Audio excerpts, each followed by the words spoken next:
When I finished PhD, I said that my background was air pollution modeling. The senior colleague of mine went to their big HIV conference in Spain that year, and they want somebody to go and do some work on HIV in Kenya. And she gave my name. And obviously, as we were on the HIV, then we realized that the ARVs, or the antiretrovirals, the medicines that were coming out were so toxic that people, if you didn't eat and you take it, the nausea will not, you can't survive. So food security. So you could just see the gradual progression. So we had to do something. What I said was that if it will help anybody, I will do it again. So over the years, I've worked with epidemiologists, I've worked with entomologists, I've worked with sociologists, I've worked with other geographers, and I've worked with doctors, you name it. Literally, I've worked with several disciplines. Most of the work we do is really community-based, and almost always it has to start with some people in the local community. So at the community or policy level, I've also worked with several local community organizations, several NGOs, and several government personnel as well, talking about how to implement a program in a community all the way up to whether it's going to be useful afterwards. It's a lot easier to have people work together now than it used to be. So we don't have excuses anymore. The Zoom in how everywhere, it may not be functional for all the time you want to talk.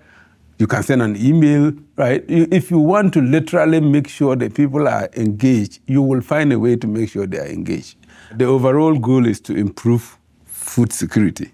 And then in the context of climate change, we have been looking for different ways of improving crop health and crop yield. They are now actually going to do experiments with different strategies of local farming to find what crops are more resilient to extreme weather. So far, we've worked with about 20,000 farmers in that area.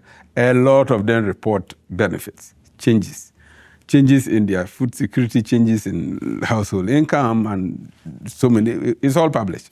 The common goal is that if things go well, everybody benefits because the local farmers benefit. Academic partnership has informality.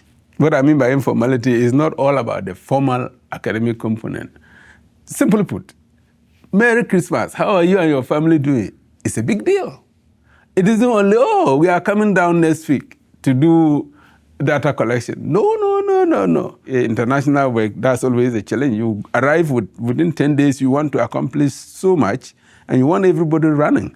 There should be a relationship that will make them wake up and say, we got to do this, we got to do this, we got to do this. So the way you handle them informally makes it easier to explain what's in it for them. Before you can say they should run, they must understand you understand that they are human beings. So I think that one of the challenges is just the fact that these guys don't have the resources we have, and the speed with which they do things is totally different from the way we do things.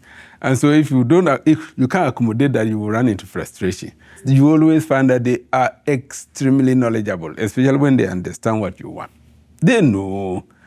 In their own context, they know. Knowledge base is not the problem. The problem is trying to get them to speed with the usually very difficult logistical stuff on the top. The whole idea is you are creating a partnership. Like I said, our work is hugely interdisciplinary to include the fact that you need community members. I insist that any publication coming out, one of the local indigenous people has to be on board, at least one. The same thing with our farmers. You'll be surprised how many of the local farmers are co-authors. It just makes them feel that, why are they not part of the end products of all of the academic writing? If you needed them to start, you must have them in the end. So, international work, no doubt it's challenging. And it is challenging. But it's also rewarding. Like when you get into it for a while, then it's quite rewarding when you have good results. My passion just ended up being that, oh my goodness, if this will help anybody, just do it.